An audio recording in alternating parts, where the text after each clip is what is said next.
What is up, everybody? Welcome to another episode of Destination the Show. This is episode 58. It is Tuesday, November 19th. I'm Jamie Cameron, joined, as always, by Jeremy Nygaard.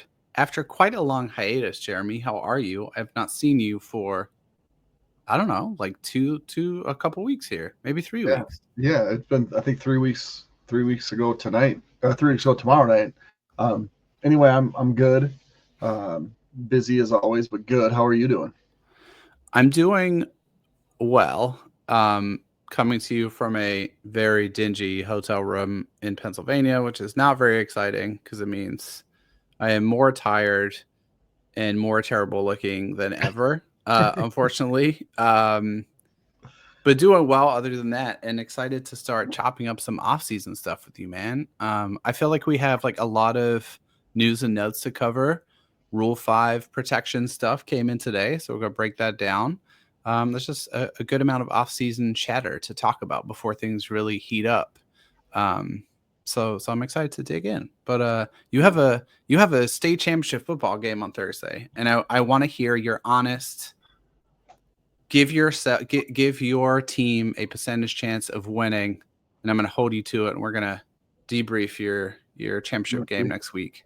All right, so I guess the long and the short of this is that I used to coach at the high school football level, then went to the high school basketball level, and still stuck around the middle school football. So I coach middle school football, but I'm still very involved with the high school. But I do all the live streaming, so I'm basically the announcer for the team. And we were really, really good last year, lost a whole bunch of dudes. Mm-hmm. And our first game this year, we took a long road trip, played a really good team, and just got drilled. And I'm sitting up in the stands and I'm thinking, wow, we're not very good. And we might not make the playoffs. Like that was my initial thought. Mm-hmm. We were doing it with, I think, we had 11 starters in different spots on offense than last year. So we brought an all-state receiver back. We were playing him at quarterback. And otherwise our whole offense was new. And so we played a bad non-conference team, did a bad conference team, and scored a lot of points. Like we scored a lot of points even in the first game. We got drilled. And so I've kind of undersold this team all year while we've went on and broke all sorts of team records. So our quarterback, the converted receiver, is really good. Our running back is over 2,000 yards on the year and like 30 some touchdowns. And so, like even going into the playoffs, I'm like, how good are we really? Like our offense is nearly unstoppable. And so it's like at some point I know we're good. We played very, very well. It's like at some point I just got to drink the Kool-Aid, right? And so I don't like to be overconfident. But I do feel like we haven't played a close game since week 1. Okay. The team that we beat last week, we beat 40-16, and they were undefeated. The team before that, we beat by it was like 44-28. They were undefeated, and so now we run into a private school who's also undefeated and given up just a handful of touchdowns all year. So something's got to give, and I feel like I don't know that teams at our level can stop our combination of offensive, our running back and quarterback. So I give ourselves a good chance. A buddy of mine actually just sent me a screenshot from, I don't know what the site is, but it's some site that like projects high school games and actually listed us as a 26.5-point favorite. Stop. So, yeah. Okay. So I'm going to take the under on that. I don't think we'll cover, but yeah, I mean, it's been a really fun deal to watch. And the really cool story in this is that the last time we were at state was 30 years ago. The last time we won state was 32 years ago. Okay. And our quarterback's dad, who's our current athletic director, was on both of those teams. That's wild. And so there's actually him and a kid that he graduated with that was also really good. His son is a junior who's really good. And so there's some nostalgia here in play as we approach that. But no, I like our shot. It's something to get down there. In Minnesota, they take a lot of teams to state. The only state game in Wisconsin is the state championship game. So this is it. So we play Thursday at 7 p.m. at Camp Randall Stadium. It should be. Let's go. That's all. That's going to be an awesome experience. Well, heard it here first. Jeremy Nygaard and friends, future state champions. I like that your school is like on a like Twins postseason type drought in terms of wins every 30 years. That's good. Um, I'm excited. Now you set me up for massive disappointment because if you don't bring it home, I'm going to be upset next time. Yeah, well, I've set myself up for that too. Okay. Let's jump into the baseball chatter. I feel like we have like a lot of news and notes to get to. We are going to do Rule 5 stuff a little bit later. We will talk through the Brewers guys, the Cubs guys, the Twins guys who are protected, dig into some high level questions about the Rule 5 draft, what it is, why it's in place, some of that stuff. But I do want to spend some time on some of this news stuff because there's a lot going on, especially in the Twins organization. But before that, I want to start with award season. I don't know how you feel about award season, Jeremy, but like many things, I hate it because it goes on too long. Like I feel like we've been doing this for weeks. Like Gold Gloves, and then there's all MLB team, and then rookies of the year, managers of the year. We haven't even got to MVPs yet. It's just drags on and on and on. Some guy named Luis Heel won AL Rookie of the Year. Never heard of that guy, so we don't need to talk much more about him. That seemed like such a lame field in the AL compared to the NL, which was just Loaded, brutal by comparison. Jackson Chourio missed out for the Brewers, but still had a phenomenal rookie season. Any surprises? Any reactions to the Rookie of the Year deal? I think for me the biggest surprise was that Paul Skeens didn't like run away with the NL Rookie of the Year. The AL, like I looked at that and I was like, geez, a bunch of Guardians, relief pitchers. But yeah, for me, it's like let's do this. Maybe not during the playoffs, but why are we waiting until like I'm like it's baseball season is kind of on hiatus, right? You're not getting minor or major league signings, right? So let's just take a break from baseball for a second and not try to steal news when people just aren't paying attention. Yep. It's yeah. I think I probably feel the exact same way that you feel. Yeah, agreed. Theo's on our team too. He says all MLB team is the dumbest. Agreed.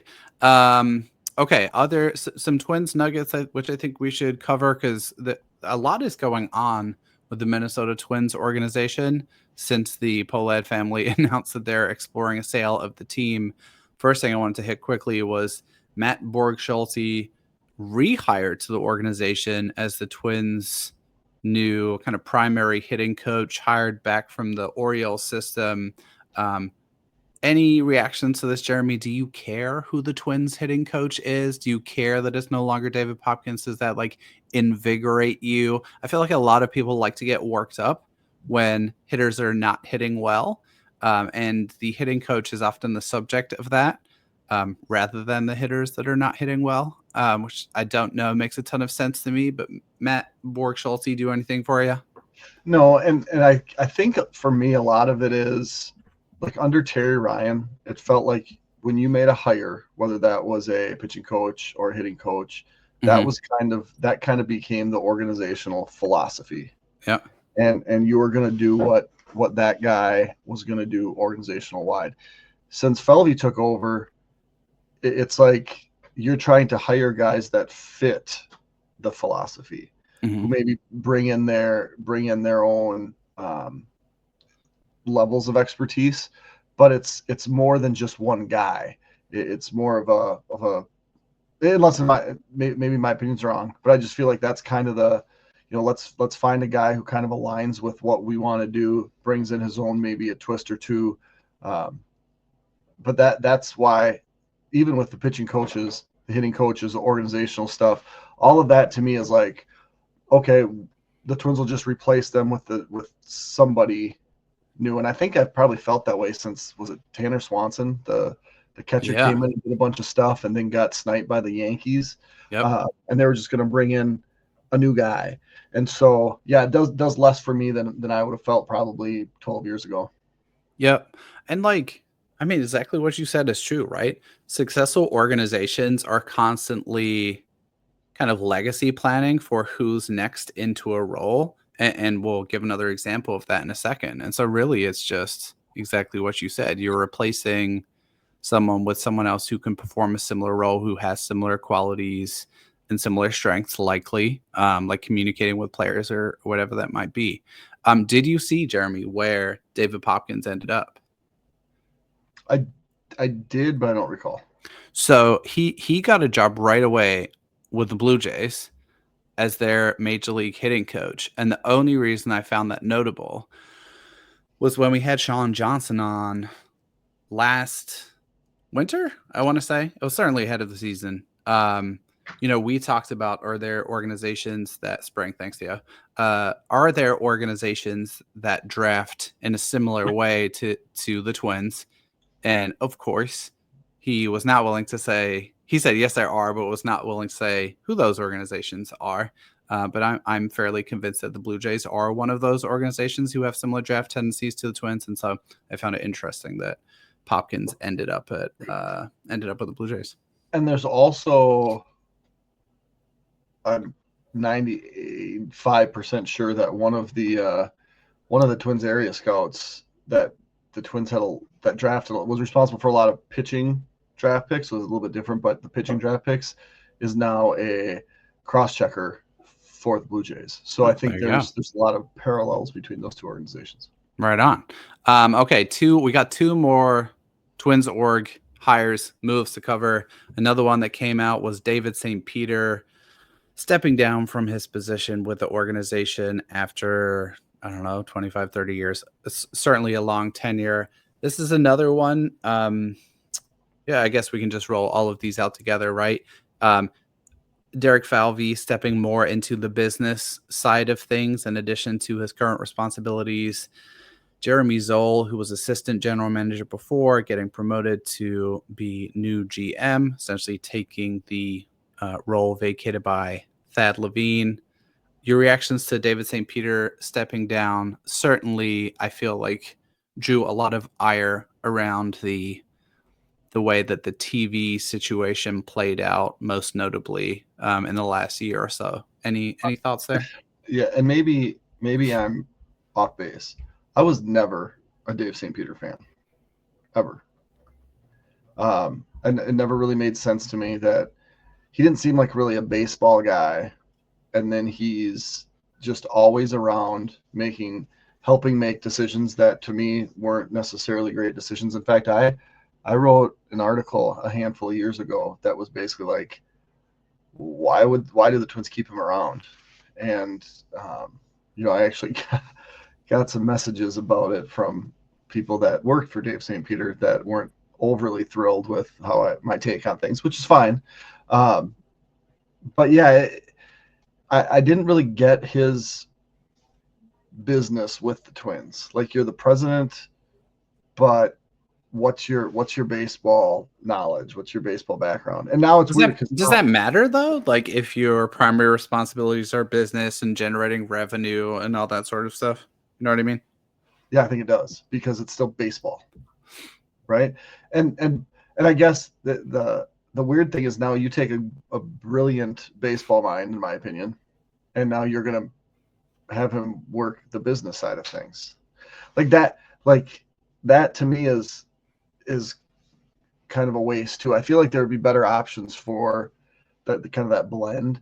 But I don't know. Like, it's almost like because you had talked about like Derek Falvey's contract, right? And is he coming back? Is he not coming back? That we still don't know.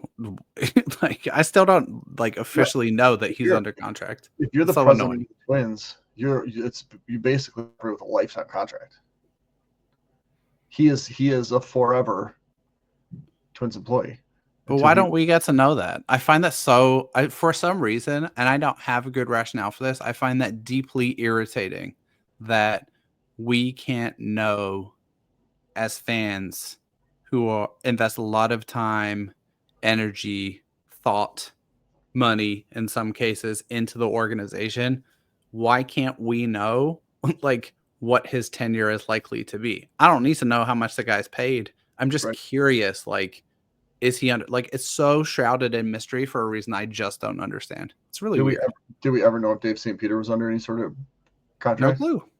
Like No clue. that president role is different. And so when I saw that, all that news, it was kind of like, okay. And like Thad Levine just being like not brought back when this finally opened up the spot that he has kind of been waiting for, only I think tells you how much those two grew apart and didn't see things the same at all, right? And so to me, it's all kind of a weird deal. And I think what maybe makes it feel even weirder is it's the team's coming off a really, really bad end of the season. Well, it wasn't great.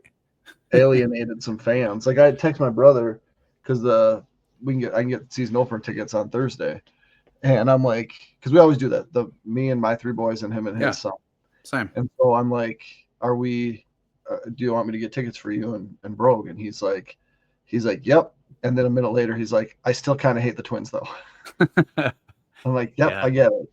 And so it's just a kind of a weird. The whole thing's kind of a weird dynamic. And if we see more money taken out of the team and changes made, Target Field is not going to be full.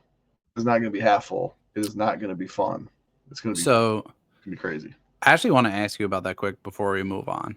We share that tradition as of a year ago because my kid's a little. I pulled my son out of school early for the first time this year to take him to opening day. Smart. And I think maybe that was more for me than him, but I had a great time. Why do you think that the Twins struggle to fill Target Field even when they're good? Right? And here's some additional context that I would give without giving hard figures. I look across to the Brewers, who are a team similar to the Twins in a lot of ways. They're kind of a mid-market team, revenue receiving team, smaller metro area compared to like New York or LA or Chicago or whatever, rely on drafting and developing their talent, all that sort of stuff. When the Brewers are good, their stadium is rocking and full and raucous.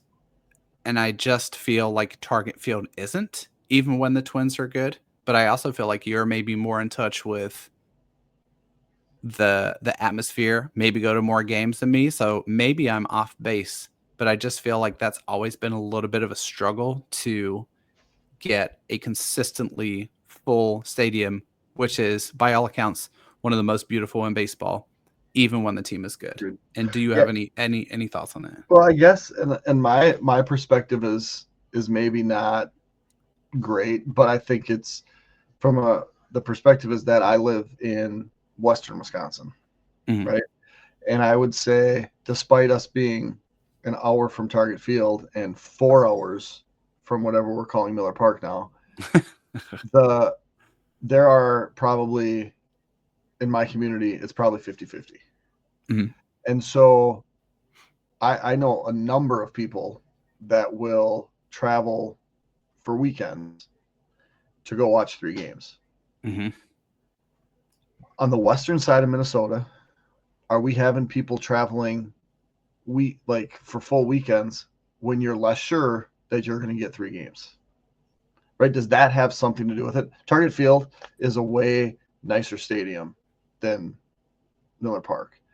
But you know that if you're going to make a 4-hour trip there, you're going to get the games that are scheduled to get there. Now, how many rainouts are there? Not a ton, right? But, I mean, you'll see that on Twitter where it's like people are like, I'm going to drive from North Dakota and the weather's questionable. Are we going to go? Are we not going to go? And I don't know how big of a role, and people in Western Minnesota might be like, dude, we make that drive all the time. And so I'm not entirely sure, but I do feel like even the Brewers travel better than the Twins. However, 100%. The Brewers, but Vikings fans travel incredibly well everywhere. Is that true? Yeah, that's true. They just played 3 road games against the AFC South, and you know this as a sad fan of an AFC South team, but the Yeah. Vikings took over all of those stadiums. Yeah. So So it's a baseball problem. so the other thing too that's kind of weird is like, and I get it. Like there are Brewers fans that live an hour from Target Field. There are not Twins fans that live an hour from Milwaukee, and I don't I don't know either because it's like Chicago's close to Milwaukee, right? Mm-hmm. There's nothing in North Dakota. There's nothing in South Dakota. Like there, you can get to Wyoming, and there's still the Twins are still the closest team. And so I'm just not sure if it's. I'm not sure what it is. I do find, and maybe I shouldn't say this, but I'm going to. Viking Twitter is hard to be even someone that isn't a Viking fan. It's terrible, right? Twins Twitter is just like it's just different. It's so weird because I mean I'm assuming a lot of these fans are the same, right? Yep. And they just how they view their teams are entirely different. I don't know. Yeah, I can't. I'm not going to go down the Twitter rabbit hole with you because I am there less and less. But I do agree that Vikings Twitter is like a different level of frustrating. I was going to ask about, and we can talk about this next week. I think Jeremy Zoll. I'm very interested to see what his role looks like through this offseason because I do think the Twins offseason is going to be interesting with no payroll flexibility but needs. But we can save that because we're gonna dig into offseason needs and do a whole episode on that. Last thing I want to touch base about before we dig into Rule 5 stuff, dude. Only most exciting event of the offseason for me, draft lottery is on the horizon, December 10th. Don't really have anything to say about it yet. We'll do a whole preview on that, but Brewers and Twins positioned well. Red Sox in the lottery mix too, and I mentioned them because now Diamond Centric has a Red Sox website too. So, are we doing Red Sox draft content this year? I don't know. I don't know what's happening. I don't know. 3, 4. When it became 4 teams, that's too much. And now we're talking 5. Oof. We need some Brock help. All right, let's move on. We are going to dig into the draft lottery in depth, though. Brewers are going to be particularly loaded for that class with a bunch of comp picks. Let's talk about the rule 40-man roster decisions, Rule 5 protection. I guess we'll start high level and do a little bit of an overview before we dig into who each org chose to protect from this. Do you care, Jeremy, about the Rule 5 draft? Some people absolutely love it. I kind of feel like this is in your wheelhouse of nerdiness, but maybe I'm wrong. Yeah, I mean, I bet you I went over 10, 11 years listening to every single one. Wait, like the phone call of it? Yeah. Like that, because that's how it was, right? It was like a... Yeah, I mean I would turn it on and I would listen to it and I would know most of the names that got drafted. Like that was for sure in my level of nerdiness. As my life and job got more busy, I don't even know. I couldn't tell you anything from last year's. I didn't listen to it. I know the Twins didn't draft anybody.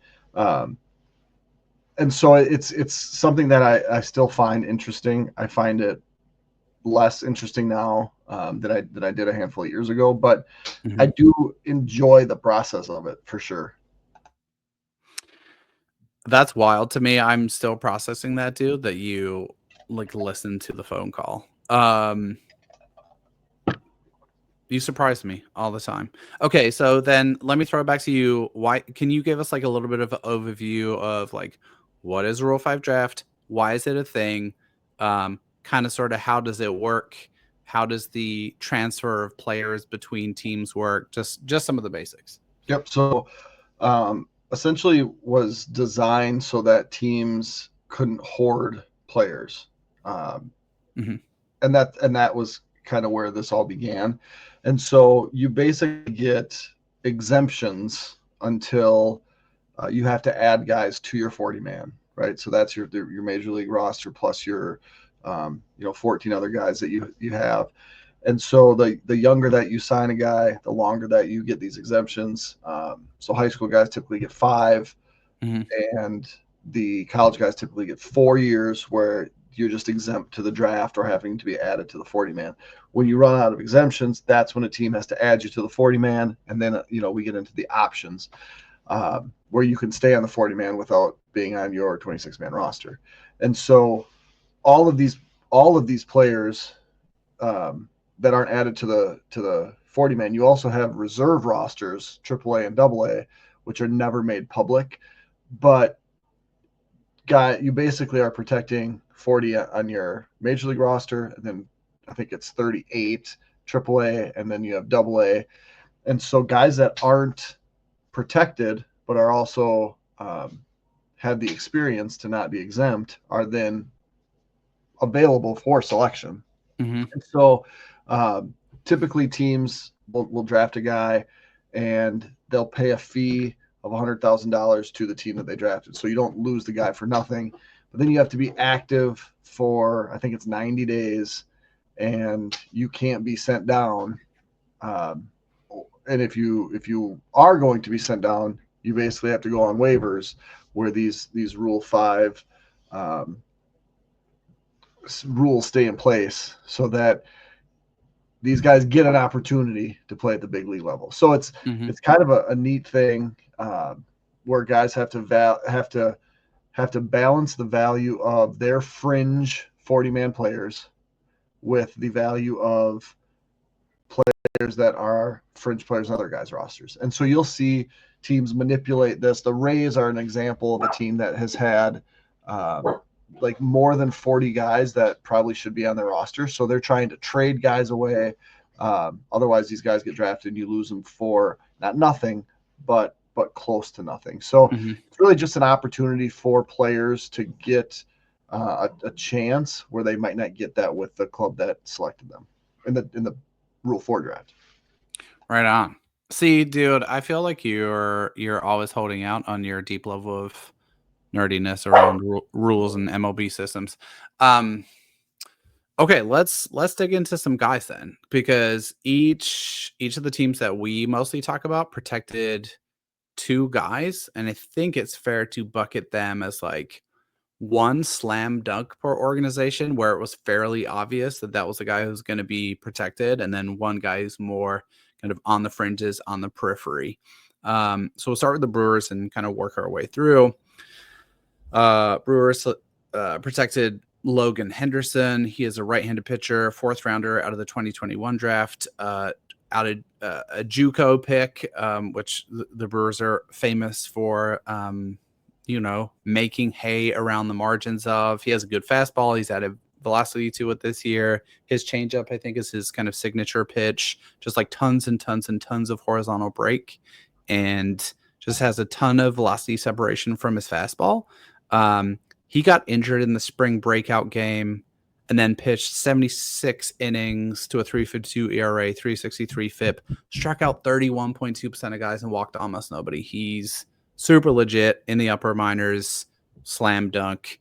And then their second guy is another pitcher, Chad Patrick, 4th rounder in 2021. He was drafted by the Diamondbacks originally and came to the Brewers, I think, by way of the Athletics in a trade for Jose Siri, maybe.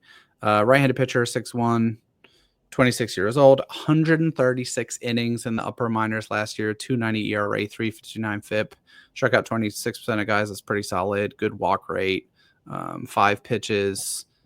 Any thoughts or feelings or surprises here in what the Brewers did? And I mean, oops.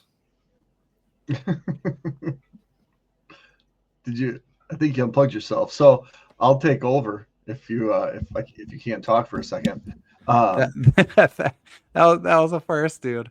I ran my chair over my microphone cable, unplugging it, and then just looked like an idiot for 30 seconds. So that'll be great if anyone chooses to watch this. So I was just gonna take over there for you. Yeah, do your thing. So the guys that you're going to protect are like your prospects, right? That come up to the point where it's like they have to be protected.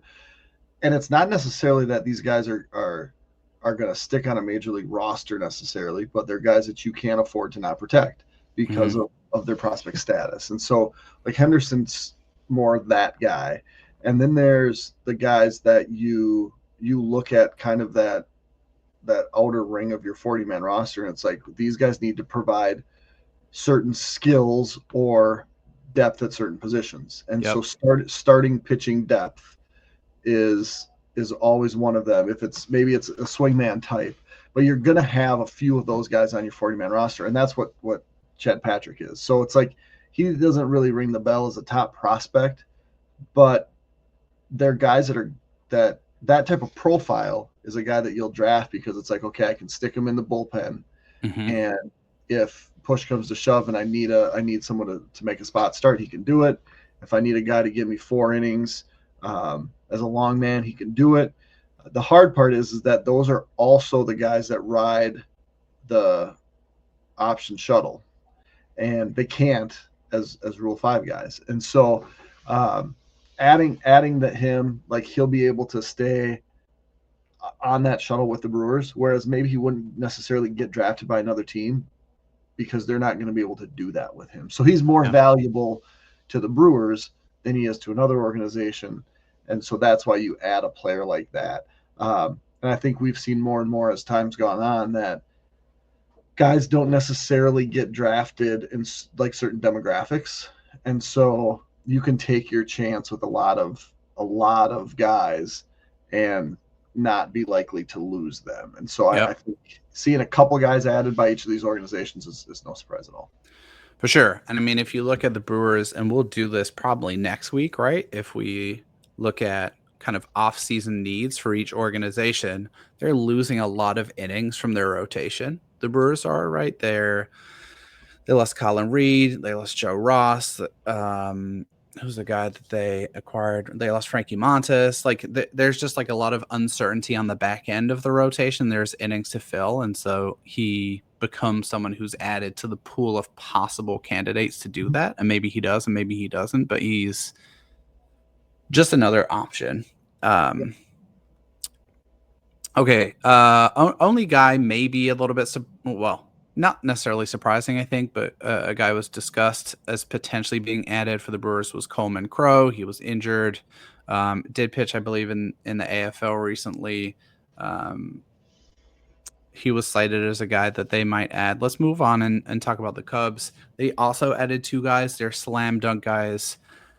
Owen Casey, second-round pick in 2020, originally by the Padres, came to the Cubs in the Yu Darvish trade. Upper minors slugger, 6'3", left-handed hitter, 127 games in 2024. He hit 278, 375, 472, 19 home runs, 51 extra base hits, strikes out a lot, walks a ton as well. Power is really the calling card there. His like 90th percentile exit velocity would be top 40 in MLB already. It's just like really, really prodigious power for Casey.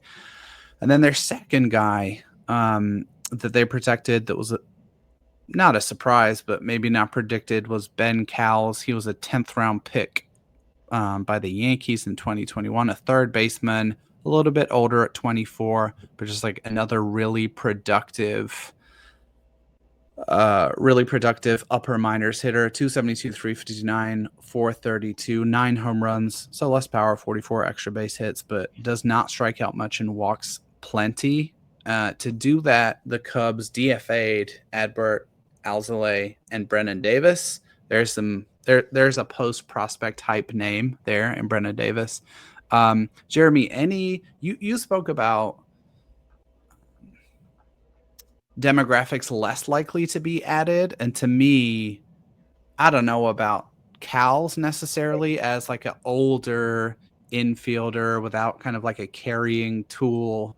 Not that much to write home about in terms of power. Any surprise there for you, especially given that they had to cut guys to make that happen? Yeah, and I was just looking at his page. He was someone that was acquired by the Cubs later in the season.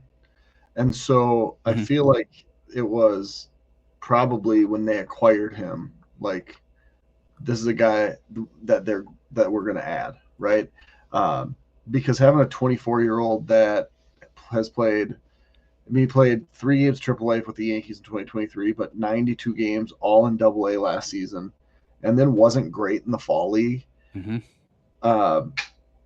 Does he provide you with defensive flexibility? Not really. Third base and some second base.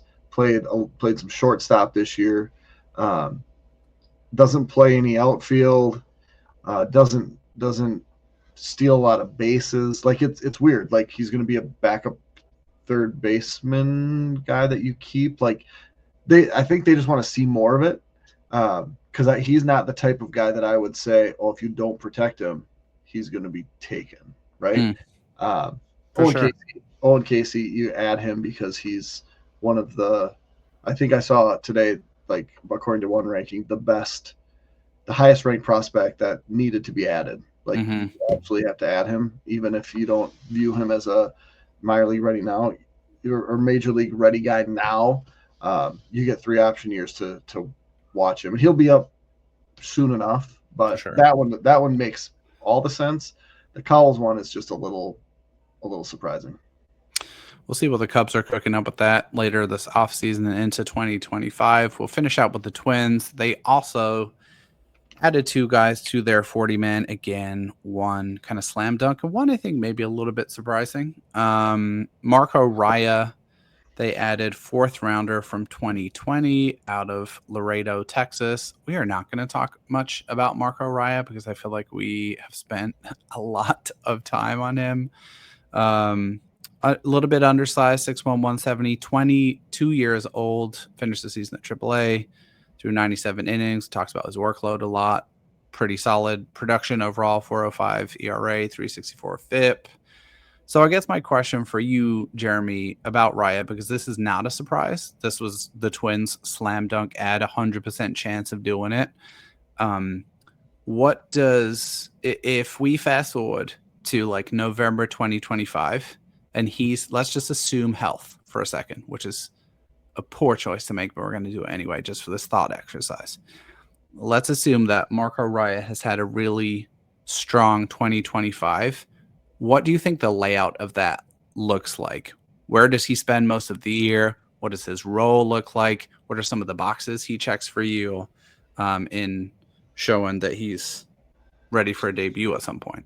So I think he will spend the year in AAA, the whole year, and be available if there's a spot start needed, and his days line up. I think he could potentially debut. I do think that the gloves will come off a little bit now that he's made it this far. I think you said 97 innings last year. I think that'll go up, assuming health, to the 140-ish range, and that he'll look like a potential mid-rotation to better starter. I mean, he's young still, and so I could see them, with the AAA schedule the way it is, having him go once a week and keeping him on a 7-day plan, but letting him pitch longer, letting him pitch more, maybe shutting him down for a while in the middle, just give him a break. But I do think that there's a strong chance that if he can stay healthy in 2025, that there's a case for him to be in the conversation for a rotation spot the following year, especially as these young pitchers are done on the cheap, and guys like Joe Ryan, Billy Over, are about to get more spendy. So I do think that he's going to be in that pecking order for a rotation spot here in the next year. Let me put you on the spot. Does Marco Raya have an MLB debut in 2025? Yes or no? Yes. In the role of? He'll have to start a couple games. Like I think like Simeon Woods Richardson, not this past year, but the year before, right? It's April, it's cold, they need a starter. That guy at AAA, we can call up and then send him back down after the game. I think he'll do that. But he's going to slot in behind a bunch of other dudes that are not only on the 40-man, but guys that could be simply added to the 40-man. So I think he's, if on the pecking order he's 9th, he certainly gets an opportunity at some point in this season. Second guy the Twins added is another right-handed pitcher, Travis Adams, 6th rounder in 2021 out of Sac State, 6'1", 224 years old.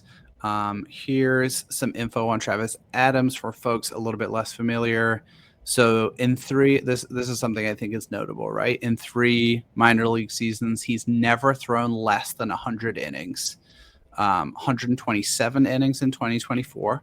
Mostly at AA, finished the season at AAA, 3.90 ERA, 3.55 FIP, struck out 22.6% of hitters, which is light, walked 6.7%, which is great. He has a really diverse kind of arsenal, throws 6 pitches, 4-seamer, 2-seamer, cutter, slider, curve, change.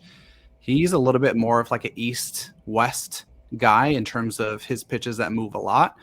His 2-seamer and his changeup both have like a ton of horizontal break.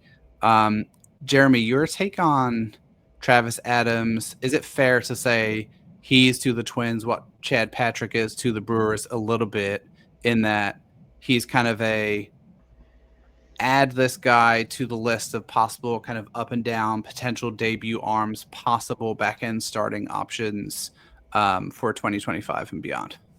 Yeah. And I think there's hope that he can be something, and the Twins have done that in the past. Like Bailey Ober getting added was a surprise. I'm trying to think of the guy. We'll type it in here. The guy that was added a couple years ago that pitched quite a bit. I think he was a lefty. Was hurt most of this year. Was a surprise. Giovanni Moran. No, Brent Hedrick. Thanks, Theo. Oh, there you go. Theo's always good. You get where it's like, we're going to add this guy to the 40, and then we're going to get an extra year of look at him. And so Travis Adams at 24, like, this is a good opportunity to do that. And if you give him a whole year at AAA and he doesn't fit what you think he was going to fit, you run him through waivers at the end of the year and you're out nothing. And so that's kind of the Patrick Adams type thing, where it's like, let's just see what we have for a year. We have these roster spots. They're kind of frozen in what they can do with them, before the season. But I do think that, like Adams will be a guy that fits in the AAA rotation. If you need an arm, you can call him up, you can send him down. Yeah. It gives you some both depth and some flexibility. Yep. Here's my Travis Adams contention that you can feel free to agree or disagree with, because Theo put a great point in the chat, which is there is a strong cluster of guys at AAA to start already, right? So let's imagine a world where Zebby Matthews is starting the season at AAA. I think that might be ideal, right? Because he only had 4 or 5 starts there. And then you've got Andrew Morris. He has at least a solidly established track record at AAA. And you've got Corey Lewis and Marco Raya, who got that 1 start. That's at least 4 guys already. Yep. I wrote something about a month ago at Twins Daily, just talking about possible bullpen options that are kind of internal, right? So guys like Jalen Nowlin is an option, obviously, is like a lefty who made it up to St. Paul at the end of the season. Maybe Travis Adams fits the bill there as a possibility too. His fastball does have good velocity, not necessarily an elite pitch, but if it's up to 95 and you put him in the bullpen as a right-handed option in a 1-inning burst, maybe he can be a guy who's sitting 97, 98, and then you can strip down his arsenal a little bit, right? Instead of throwing 6 pitches, maybe he's throwing 3.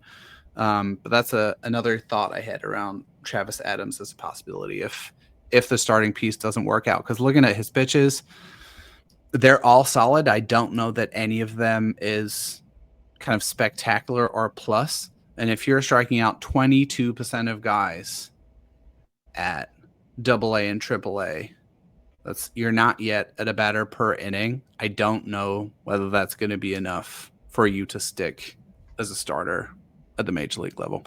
Could be wrong. I think that's fair, but I think he's shown the Twins enough that they want to see what happens in one more year.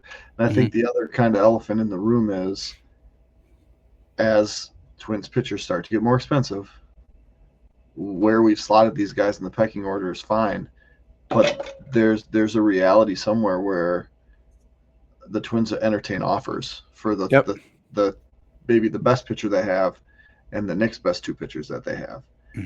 And if you move a guy out of one of those lines and everybody else bumps up, and pitcher number 9 is now pitcher number 8, and pitcher number 6 is now in the major league rotation, and we've added more depth that may potentially need to be added later. So I don't know how much talk there is about that, but I do think Lopez, Ryan, and Ober are not guys that we're going to say with 100% certainty are all going to be with the Twins for sure in 2 months. For sure, that's fair. That's a little scary to me, so I don't want to talk about it any more than that. I do like Theo's suggestion in the chat, though. He kind of compared Travis Adams to a Cole Sands, right? Like, started out as a starter, effectively transitioned to the bullpen, but maybe they're a little more proactive in doing that. But I definitely feel you that I'm sure they're going to give him more runway at AAA to start first.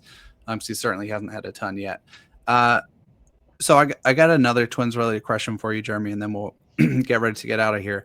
A couple of guys who were not protected, who we've spoken about both quite a bit recently. Ricardo Olivar, who finished the season at AA, has hit very well at all levels. A catcher / utility type, but I think I would argue more that he's just is positionless more than anything else, as opposed to calling him a utility guy. And then Kalai Rosario, a right-handed hitting outfielder, who's not necessarily a strong fielder with contact issues, but a ton of power. They were both left off. They were heavily speculated to be protected. I think Olivar, even more than Rosario, is not protecting these guys at all a surprise to you? And I guess my follow-up question, depending on your answer, is, do we overestimate how takeable guys are in the Rule 5 draft? Like, do we just think that more guys are going to be taken than are because they're prospects that we're familiar with and we know what their assets are, their strengths are? Because when I first saw these two names, I was maybe a little bit surprised, and then I dug back into their numbers and their production at their current level, and I was like, oh, no one's going to take these guys. Right. And that's the thing. Like, you're balancing, like, is this guy worth one of our 40 valuable spots? With another organization saying, is this guy worth one of our valuable 26 spots? And so, like, the Rosario thing didn't surprise me at all, because I feel like that type of player is a dime a dozen in the major leagues. And so you could invest a lot less on a guy in minor league free agency and get the same sort of production without having to stick him on a 26-man roster. Olivar is a little bit different to me, because that when you think about that 26th spotter, that 13th hitter, it could be a third catcher. It could be a guy that provides like extra depth to positions, and maybe he's not a third catcher. And I think the Twins probably view him as, we don't see him as that, so we're not going to protect him. Now, if another team sees him as that, for whatever, through whatever scouting they've done, then that's a team that could take him, right? But to take take corner outfielders whose value's in the bat, who have never performed even at AAA, that's a huge risk, and those guys aren't going to stick. And so I think I also do think that there's more networking done in Major League, where it's like, hey, tell us what you've heard about our guys, and we'll tell you what we've heard about your guys. And they're going to bounce ideas off of guys that they've worked with, and try to gauge the value and gauge how other teams value your guys. And there's it's happened more in the recent history than it used to, where like there's crowdsourcing going on, right? Where you say, hey, we're gonna add this guy, and you say it at 1 o'clock, and then you wait for the, you know, what are other people saying? It's like, oh, they're not going to protect this guy. He's definitely going. And you're not listening obviously to your fans necessarily, but you're trying to see what sort of reaction is out there. Because if there's a lot of people that talk about, oh my gosh, can you believe they're leaving him unprotected? Teams rethink that. I think it was Orioles maybe a couple years ago that did that. Like they added a guy, and then there was outrage over the guy not being added, and then he got added, and you're just able to do more of that. And I think with all the information that's out there now on these guys, there's far less surprises, and so For sure.